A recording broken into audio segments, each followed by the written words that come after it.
皆さん、こんにちは。まなみです。今回は資生堂から新しく発売されたエッセンススキンスムースファンデーションをレビューしていこうと思います。今回は試供品で試していったので原品がないんですが、いろいろな日焼け止めとか下地と組み合わせて検証してみたので参考になったら嬉しいです。このファンデーションは SPF30 PA3 プラスあって全12色展開です。今回使った試供品はオパール130番というカラーです。商品説明を読んでいきますね。美容液処方によりスキンケア成分を贅沢に。ケフィア発酵エキス GL っていう米発酵物とかグリセリンとかを含んだ成分とナイアシンアミド、スムージングペプチドを配合しています。使うたびに肌の潤い、バリア機能をサポートしながらふっくら弾むような張りを与え、毛穴とテカリの目立たない滑らかな肌に導きます。みずみずしく軽やかな感触で肌にフィットし、心地よく気になる部分をカバー。光をまとったようなスムースな仕上がりが一日中続きますと書いてあります。香りは無香料です。ということで早速塗っているところをご覧いただきますが、毛穴やニキビもアップでお見せしておりますので、苦手な方はご注意ください。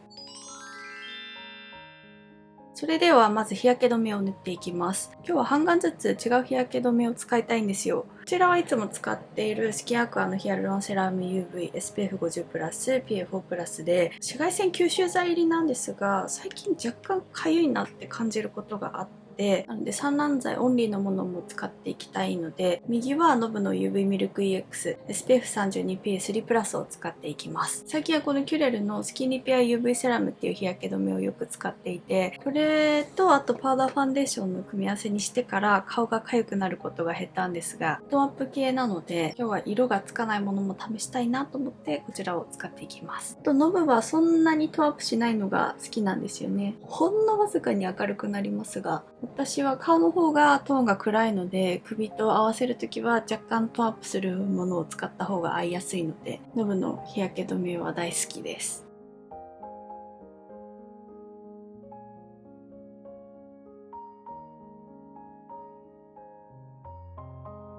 反対側はスキンアクアを塗っていきます。つい最近までロードトリップをしておりまして、3日前ぐらいに帰宅したんですが、肌がちょっと荒れております。赤いポツポツが何箇所かあるので、早く治ってくれないかなと思うと同時に、このファンデーションのカバー力を試すにはちょうどいいなって思って楽しみです。で、ファンデーションを塗っていくんですけど、ブラシとスポンジで比較をしていきたいので、ブラシは右の方が塗りやすいので、ノブを使った方はブラシで塗って、左側はスポンジで塗りたいと思います。スポンジを濡らすかどうかは後で決めます。こちらがオパールというカラーで、意外と液が垂れてくるので、ぴったり密着してくれるんでしょうか。塗っていきます。指で軽く広げて、ブラシで伸ばしていきます。ノブの日焼け止めの上からだと、ブラシではすごく伸ばしやすいっていう感覚はありませんが、少し広げてから、このスタンプのポンポン塗りみたいな感じで馴染ませていくと、綺麗に広がります。毛穴落ちも今のところ目立っているものはないですし、ちゃんとカバー力がありますね。結構いいですね。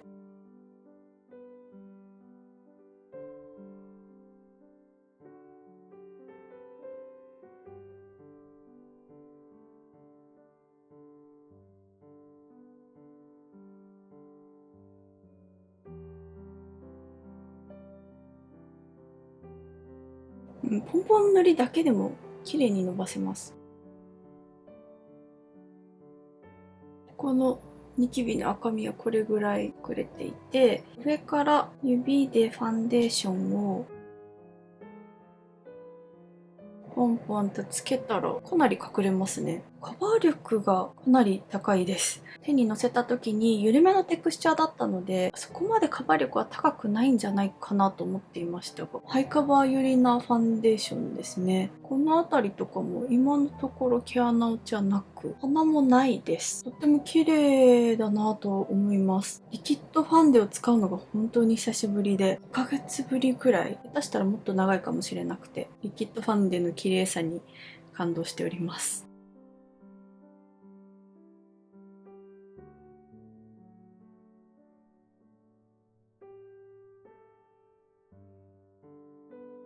反対側はスパチュラで伸ばしてからスポンジで塗っていきます。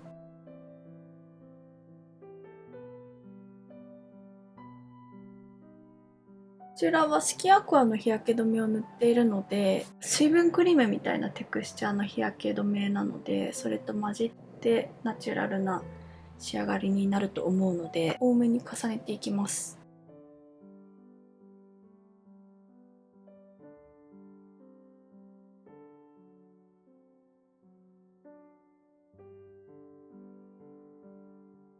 もう少しこの辺りのニキビを隠したいので、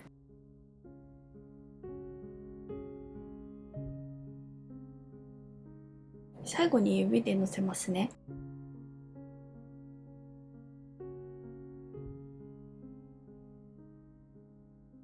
もっとスポンジに吸収されている率も高いかなと思うんですけど、左右半眼で色味の差がかなり出ています。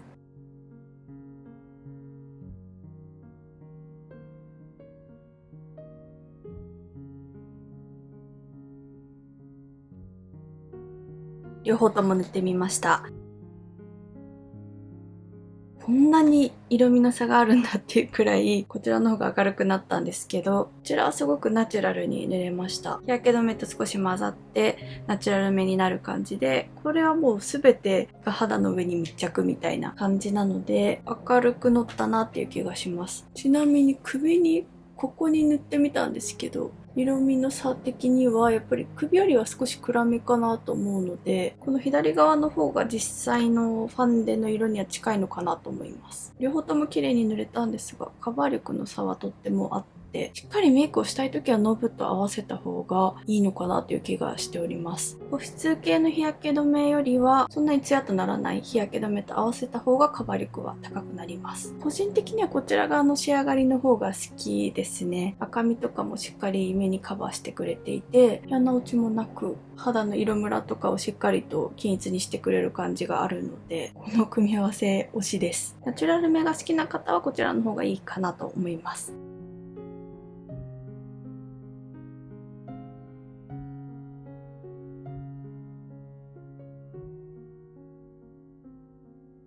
ちょっと暗くなったかと思うんですが、外にあるソーラーパネルをつけてるお家からの光が反射してしまうので、カーテンを少しだけ閉めました。で、パウダーを塗っていきますが、この2つを使おうかと思います。こちらはシャネルのプードルユニベルセルリブル N のコンパクトバージョン、オンザゴーっていうもので、色味は20番のベージュ系のカラーです。もう一つは資生堂のシンクロスキンインビジブルシルクルースパウダーのマットで、こちらもベージュ系です。見えるかな？シャネルの方から塗っていきます。このパウダーはマットのキープ力が高くて大好きなんですよ。個人的には白というかクリア系とベージュの2種類を持っているんですけど、私はベージュの方が好きですね。上からさらにカバーしてくれる感じがあるので、ベージュ推しです。久しぶりにシャネルのパウダーを使いましたが、綺麗ですね。反対は資生堂のパウダーなんですけど、パフが汚かったので、ロジローザのパフで塗っていきます。これは肌負担少なめのマットっていうんでしょうか。皮脂吸着力がすごく高いわけではないんですけど、肌の状態に関わらず、いつでも安心して使えるマットパウダーっていう感じです。パウダーまで塗り終えました。仕上がりとしてはとても満足していて、ファンデーションによっては上からパウダーを重ねた方が汚くなるみたいなものもありますが、このファンデは大丈夫でした。のせるとより綺麗になるので、とてもいいです。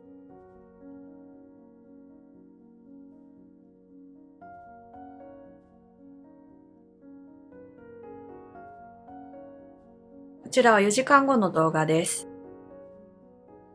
おでこなんですけど、やっぱりこちらの方は少しツヤっとしてきていますが、こちらはまだ全然マットでサラサラです。左右差がすごくて、この辺りとかはテカり始めていますが、こちら全然まだまだ塗りたてのように綺麗ですね。でも気に入っております。浮いてくる感じも今のところはないですし、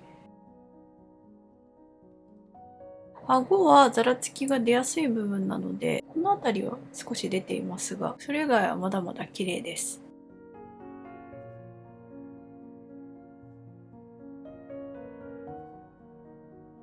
こちらは7時間後の動画です。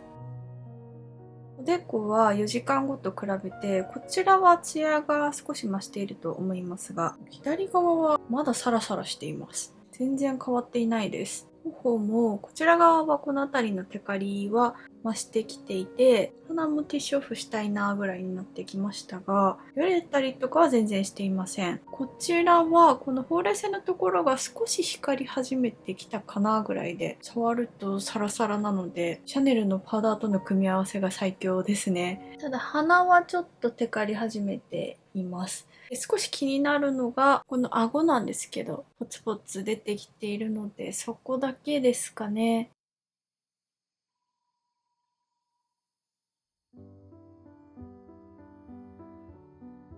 こちらは10時間後の動画です。おでこはそこまで変わらず、こちら側は少しテカっていて、こちら側はまだマットです。右側の頬のテカリはこんな感じで、こちらは毛穴落ちはなく、ちょっとよれているかなっていうところはあるんですけど、全然目立たないかなと思うので、テカリ以外は綺麗かなと思います。ただこちら側がですね、おそらく日焼け止めとかパウダーとの組み合わせがあまり良くなかったのか、粉体が集まってしまって毛穴落ちしているみたいな感じになっています。5時間後ぐらいまではかなりいい調子だったと思うんですけど、この辺りとかは白く毛穴落ちしているのが見えます。鼻は綺麗なんですけれども、この白くなっているのが気になるっていう感じです。こことかも白くなっていますよね。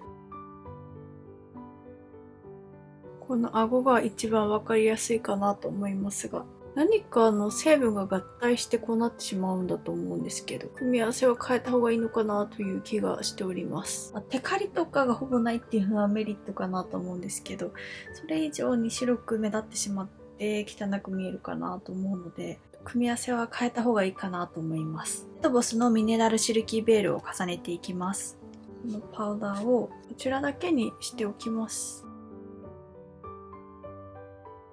普通に綺麗になったので、これだったら落としたりとかはせず、パウダーを重ねるだけでいいかなっていう印象です。本日はこの資生堂のエッセンススキングロープライマー SPF25PA2 プラスと合わせて使ってみようかなと思うんですが、ファンデの液もあんまり残っていないので、もしかしたら半眼だけになるかもしれません。ピンクカラーのプライマーで、香料は入っていなさそうなので、ちょっと原料の香りがするかなくらいですね。グローなので当たり前なんですけど、ちょっとペタッとするような保湿をしてくれる系の下地です。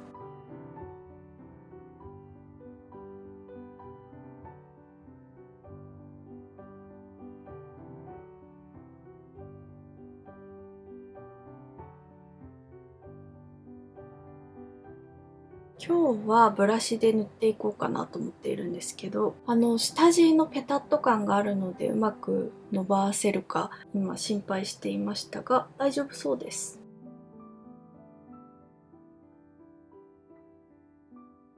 おー、綺麗に伸ばせますね。今日はサクッと全顔にのせていきます。やっぱりブラシ塗りの方がファンデーションの液を吸わずカバー力が高くなっているなって感じているので、私はブラシ塗りの方が好きです。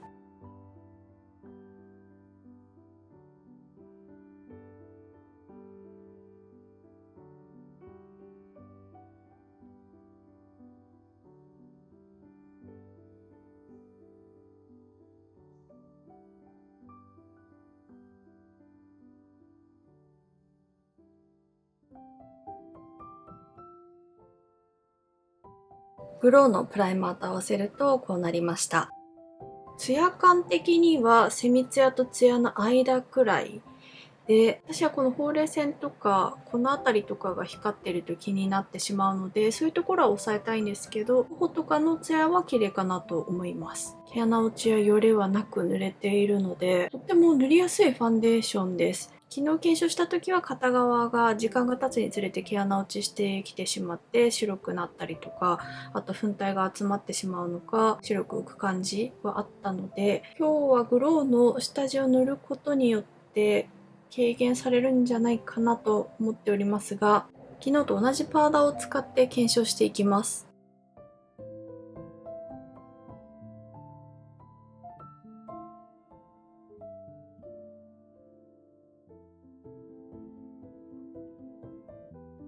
パウダーが原因だったのか日焼け止めが原因だったのかを知りたいので、同じパウダーを使っております。化粧品って本当に組み合わせ次第でとっても綺麗に仕上がったりとか、あとは本当に汚い崩れ方をしてしまったりとか、極端に分かれることも多いよなと思っているので、研究するのも楽しいですよね。パウダーを塗り終えました。ささっとお見せしていきますね。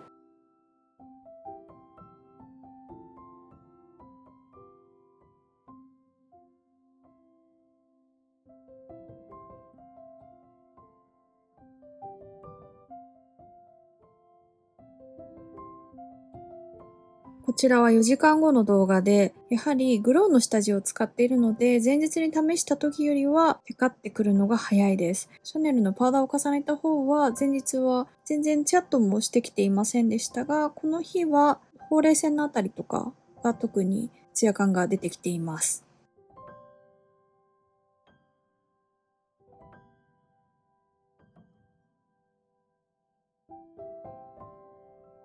こちらは7時間後の動画です。テカり方はこんな感じで、こちら側に関して言うと昨日とあまり差はないかなと思いますが、シャネルの方は昨日よりもちょっとツヤっとしています。こちら側はこのようにテカっているので、5、6時間経ったらティッシュで押さえたいかなっていう感じです。シャネルの方もですね、このほうれい線の部分とか、あと鼻も少しティッシュで押さえればいいかなくらいなので、やっぱりシャネルのパウダーをした方が持ちはいいですね。で毛穴落ちとか昨日みたいな白くポツポツしたものはまだないので、今のところ経過は順調です。顎も今日はまだ大丈夫なので、あと残り3時間見ていきます。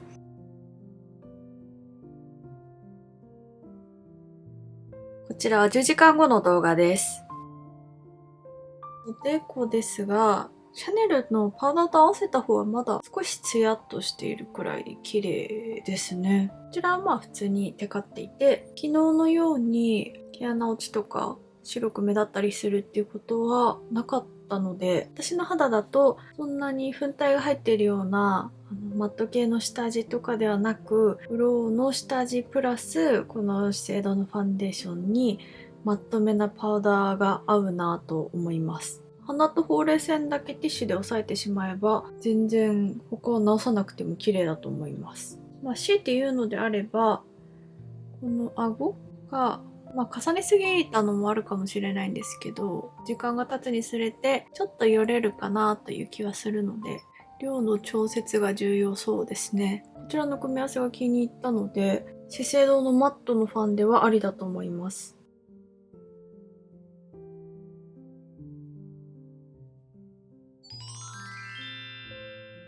ということで、こちらのファンデーションの長所は、第一にとても塗りやすいです。液が緩めだからっていうのもあると思うんですけど、ブラシで塗った時に線が残らなかったですし、揺れとかもなく塗れました。あと液は緩いんですけど、毛穴落ちもしなかったので、仕上がりがとっても綺麗だなと思います。下地とか日焼け止めで何を使うかにもよると思うんですけど、ある程度カバー力は高く塗れるので、私のいろいろと隠したい肌でも使いやすいなと思いました。短所はないですね。今回みたいにノブと合わせると粉体が集まってきて白く目立ってしまうみたいなことがあるので、こういった組み合わせを間違えなければ綺麗に保てるファンデーションだなって思いました。でも真夏用というよりはちょっと暑いなぐらいの時期に使うのがいいかなと思うので、これからの季節というよりはもう少し涼しくなってからの方がいいかなと思います。はい、ということでここまでご覧くださりありがとうございました。ぜひチャンネル登録と高評価をお願いいたします。それではまた次の動画でお会いしましょう。バイバイ。